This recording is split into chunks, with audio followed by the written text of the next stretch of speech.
Halo teman-teman, balik lagi dengan Ice Beam di sini. Di video kali ini gue akan merecap sekaligus menjelaskan perbedaan Nika, Joy Boy, dan Luffy. Mungkin beberapa dari kalian udah banyak yang paham, tapi nggak sedikit juga gue masih melihat banyak yang bingung dan sulit membedakan ketiga karakter ini. Seperti, apa sih bedanya Nika dan Joy Boy? Jadi Luffy itu penerus Nika atau Joy Boy? Joy Boy itu nama orang atau gelar dan masih banyak pertanyaan lainnya. Oke, sebelum mulai jangan lupa like dan subscribe dulu ya kalau kalian tertarik dengan info, analisis, dan teori-teori soal One Piece. Yuk kita mulai pembahasannya. Pertama, kita mulai dari apa itu Nika. Gampangnya, Nika itu makhluk mitos yang berasal dari mitologi Elbaf. Nika disebut sebagai dewa matahari dan pejuang pembebasan. Oleh sebab itu, diceritakan Nika sangat dihormati oleh para budak pada zaman kuno. Karena Nika dipercaya datang untuk membebaskan para budak dari penderitaan mereka. Nah, karena Nika itu makhluk mitos di dunia One Piece, yang namanya mitos keberadaannya itu masih nggak jelas. Kita benar-benar nggak tahu apakah Nika benar-benar ada di masa lalu atau tidak. Jadi Nika itu setara kayak Pegasus, burung Garuda, Nyi Roro Kidul atau makhluk mitos lainnya. Menurut Vegapunk, keberadaan Nika hanya tercatat dalam teks-teks kuno. Sedangkan dalam dokumen-dokumen yang lebih modern, nama Nika telah dihapus. Sejauh ini, legenda Nika hanya diceritakan melalui ras Buccaneer yang hampir punah dan para raksasa di Elbaf. Di One Piece sendiri, Nika pertama kali diceritakan oleh Wushu, mantan anggota CP9. Wushu adalah orang yang gagal mempertahankan buah iblis Hito-Hitonomi dan akhirnya jatuh ke tangan Shanks. Wushu mendapatkan informasi soal Nika dari seorang penjaga penjara. Penjaga ini sedang berdoa ke Nika agar penderitaannya berkurang. Nah, sayangnya kita nggak tahu siapa penjaga penjara tersebut karena setelah kejadian itu, tiba-tiba penjaga penjara tersebut menghilang. Dari informasi sejauh ini, mungkin orang tersebut berasal dari ras Buccaneer atau Elbaf karena hanya mereka yang mengetahui soal legenda Nika. Bahas penampilan dan kekuatannya sedikit, dari siluetnya tubuh Nika terlihat sangat lentur dan memiliki rambut yang berbentuk api. Selain itu, Nika juga memegang pedang dan tombak. Diketahui tubuh Nika terbuat dari karet dan dapat bertarung dengan berbagai cara sesuai dengan imajinasinya. Jadi kalau gue bisa rekap sedikit, intinya Nika itu makhluk mitos yang ada di dunia One Piece. Oke, lanjut ke penjelasan soal Joy Boy. Nah, biar kalian langsung paham bedanya Joy Boy dengan Nika, gampangnya Nika itu makhluk mitos. Di One Piece ada fenomena buah iblis yang dapat mengubah penggunanya menjadi makhluk mitos, disebut mythical zoan. Nah, Joy Boy diketahui orang yang memakan buah iblis Hito-Hitonomi model Nika sebelum Luffy. Menurut Vegapunk, Joy Boy adalah seorang pria dari kerajaan agung yang lahir 900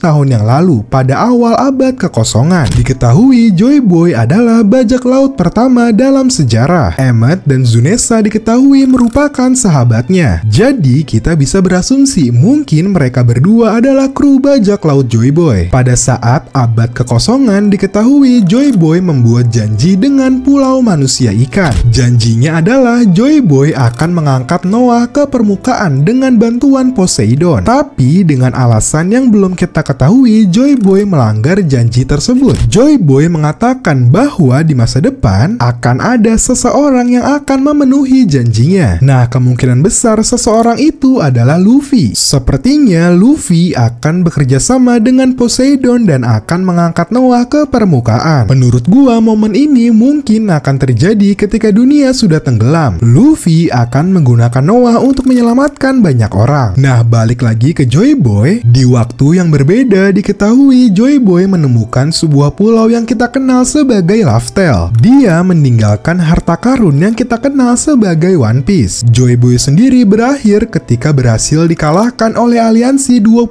kerajaan yang kita kenal sebagai pemerintah dunia saat ini. Kekalahan Joy Boy juga menandai berakhirnya abad kekosongan. Nah, menariknya, Kozuki Toki yang lahir 830 tahun yang lalu, dia berteleportasi ke masa depan untuk mencari hari kembalinya Joy Boy. Kita bisa berasumsi Toki mungkin juga merupakan kru dari bajak laut Joy Boy. Singkat cerita, hari yang ditunggu Toki akhirnya tiba. Sosok Joy Boy telah kembali. Luffy adalah sosok Joy Boy yang baru. Luffy ditakdirkan untuk mewarisi kehendak Joy Boy. Sifat dan kekuatan mereka sangatlah mirip. Pada chapter 1122, kita tahu bahwa Joy Boy menyimpan haki miliknya ke dalam tali sampul dan memberikannya kepada Emmet agar bisa melindunginya. Momen itu bisa menggambarkan bahwa Joy Boy sangat sayang dan peduli dengan teman-temannya, mirip seperti Luffy. Selain itu, dari siluetnya, penampilan Joy Boy juga sangat mirip dengan Luffy. Mereka berdua sama-sama menggunakan topi jerami. Terakhir, sebagai faktor terkuat, Luffy adalah orang yang ditakdirkan memiliki kekuatan buah iblis Hito-Hitonomi model Nika. Nggak cuma itu, Luffy juga berhasil membangkitkannya, sama seperti Joy Boy. Oleh sebab itu, Luffy akan meneruskan dan berusaha menyelesaikan kehendak Joy Boy. Nah, jadi kalau gue bisa simpulin perbedaan mereka bertiga, Nika adalah sosok mitos. Joy Boy memakan buah iblis Mythical Zoan yang terinspirasi dari Nika. Setelah Joy Boy mati, kekuatan buah iblis Hito-Hitonomi model Nika didapatkan oleh Luffy. Faktor ini yang membuat Luffy meneruskan kehendak Joy Boy. Gampangnya, Luffy merupakan sosok reinkarnasi dari Joy Boy. Oke, kita lanjut ke pertanyaan terakhir. Jadi, Joy Boy itu nama atau gelar? Per chapter 1122 belum ada konfirmasi. Tapi kalau kita nggak mau pusing, sebenarnya kita bisa cek pada chapter 1114. Vegapunk mengatakan bahwa bajak laut pertama bernama Joy Boy. Jadi bisa kita asumsikan Joy Boy adalah nama, bukan gelar. Nah, tapi menariknya ada perspektif lain yang mengatakan bahwa Joy Boy itu bukan nama, tapi gelar. Nama asli Joy Boy harusnya memiliki D pada namanya. Hal ini diperkuat pada momen ini. Emmet yang mendengar bahwa Luffy memiliki D pada namanya, nggak berpikir panjang langsung membantunya. Orang-orang menyebutnya Joy Boy karena gaya bertarungnya sama seperti Nika, yaitu bisa memberikan kebahagiaan kepada orang di sekitarnya. Oleh sebab itu, orang yang mendapatkan kekuatan Nika akan mendapatkan gelar Joy Boy karena Joy artinya kebahagiaan. Nah, tapi gimana menurut kalian? Kira-kira Joy Boy itu gelar atau nama asli? Coba komen ya. Nah, itu dia hasil recap dari perbedaan antara Nika, Joy Boy, dan Luffy. Coba komen juga kalau kalian masih ada pertanyaan. Terima kasih sudah nonton video ini. Jangan lupa like, comment, share, dan subscribe supaya gue makin semangat bikin video.